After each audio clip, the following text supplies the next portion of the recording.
अच्छा। यानी कि किसान अपनी बात अपने किसान भाइयों तक ना पहुंचा पाए, इसलिए जियो ने उनके नेटवर्क को स्लो कर दिया, जेमर लगवा दिए।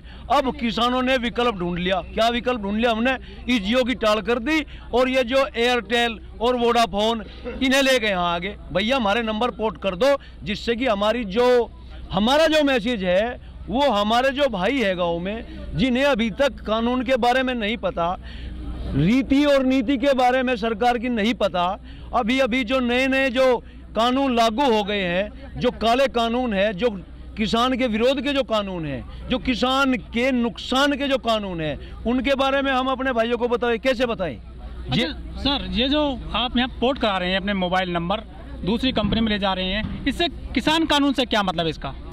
देखिए हम अपनी बात कैसे पहुंचाए। जियो वाले ने हमारे जो है नेटवर्क फ्लॉप कर दिए, हम बात नहीं कर सकते, हम कोई यूट्यूब नहीं डाल सकते, व्हाट्सएप नहीं डाल सकते, तो हमने अपना ऑप्शन निकाल लिया। अरे जियो ही थोड़ा रहेगा कोई, सारी मार्केट पर उसका कब्जा। ये एयरटेल वाले कहाँ जाएंगे, वोडाफोन वाले कहाँ जाएंगे? तो देखिए पहले उन्होंने फ्री किया था, उसके बाद में इसके पैसे रख दिए, फ्री चला दो तुम्हारे वाला ले लेंगे। किसानों के पास पैसे कहाँ है? ये फ्री कर रिपोर्ट तो हम तो फ्री करवाएंगे। भैया किसान के पास पैसा तो है नहीं, और जब हमारे पास पैसा नहीं हम तो फ्री की सुविधा लेंगे।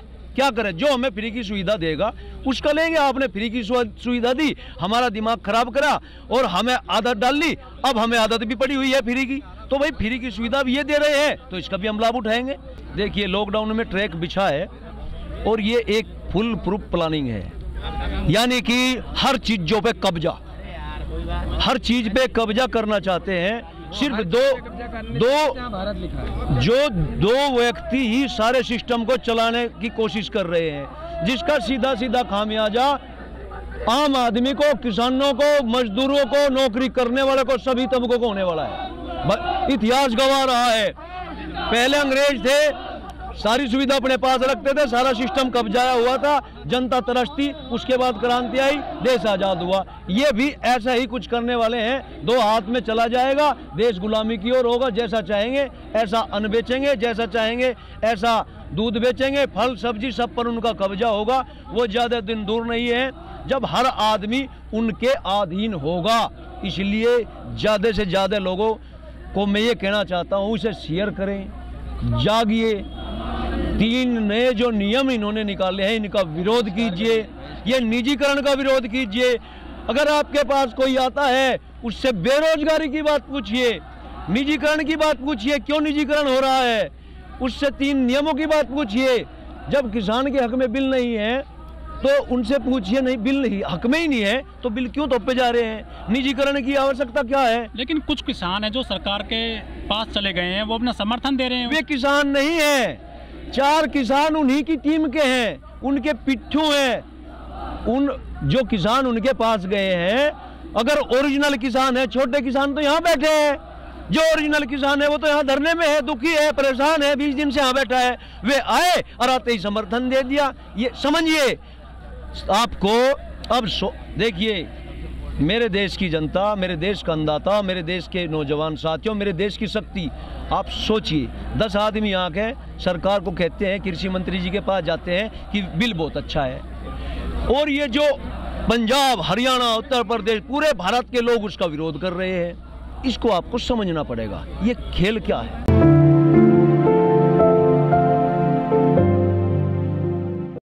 अरविंद किसान, जिला शामली, भारतीय किसान यूनियन। अच्छा, आज यहाँ पे कुछ मोबाइल की जो सिम होती है लोगों को पोर्ट करा रहे हैं, कुछ सिम नहीं सभी पोर्ट करा रहे हैं। क्या है, देखिए ये जो प्रोटेस्ट करने के लोग, जो किसान लोग जो आया है यहाँ पे, उसके यहाँ पे नेटवर्क नहीं है, और जो जियो वाले हैं इन्होंने उनको नेटवर्क स्लो कर दिए, वे अपनी बात घर तक नहीं पहुँचा पा रहे, अपना मैसेज लोगों तक नहीं पहुँचा पा रहे।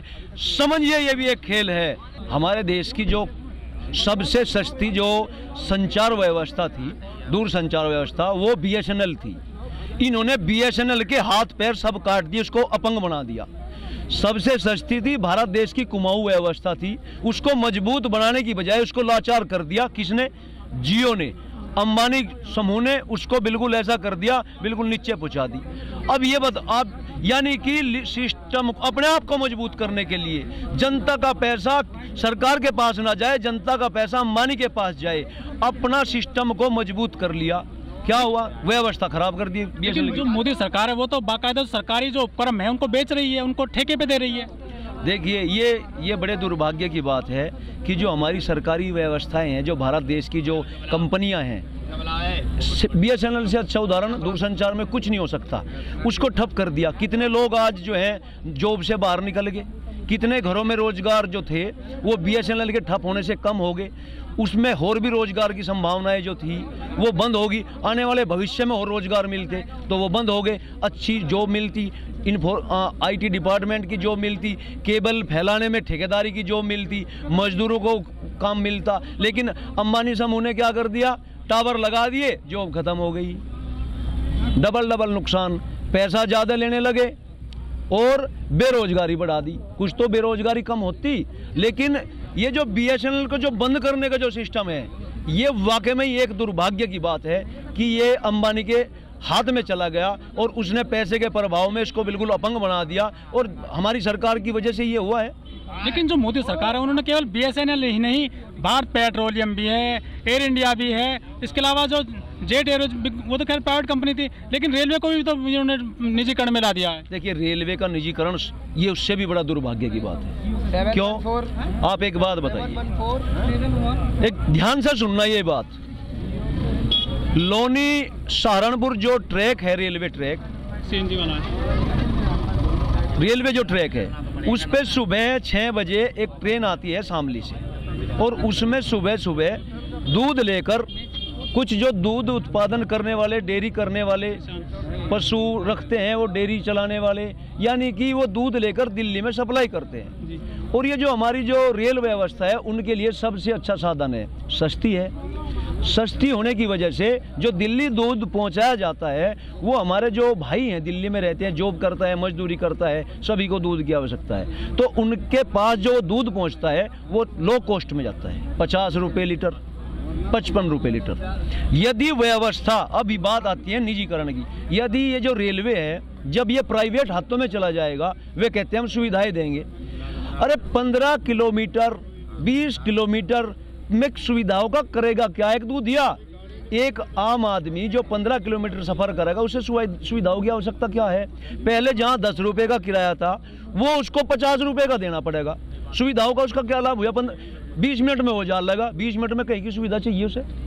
तो ये जो है ये आम आदमी के लिए, किसानों के लिए, खासकर किसानों के लिए, छोटे व्यापारी जो दूध है, सब्जी जो दिल्ली में लाते हैं, अपने खेत में उगाते हैं, छोटे छोटे किसान हैं, उन सब के लिए नुकसान सिद्ध है और होगा। और अभी सुनो, ये उनके लिए नहीं, ये उनके लिए भी नुकसानदेह होगा। अब आप एक एग्जाम्पल, एक व्यक्ति 2 ड्रम दूध के लेकर दिल्ली पहुंचता है, 25 लीटर इधर और 25 लीटर इधर लटका के जाता है। जब सुविधाओं से लैस उसको रेलवे मिलेगी तो उसका आदमी का किराया कितना होगा? अब तो उसका 100-200 रुपये महीने का उसका वो बनता है कार्ड, लेकिन जब सुविधाओं से युक्त होगा तो उसका कार्ड बनेगा 1000-2000 रुपये का। और जो वो ढोल लेके चलेगा, दूध के ड्रम लेके चलेगा, उनका किराया अलग होगा। अब वो इतना अमीर तो है नहीं कि सबको फ्री दे देगा। उस दूध की कॉस्ट जो आम आदमी तक, दिल्ली के आदमी तक जो दूध की कॉस्ट है वह 50-55 रुपये नहीं, वह सीधी 100 रुपये 90 रुपये लीटर के आसपास पहुंचेगी। किसको फर्क पड़ा? नुकसान किसका हुआ?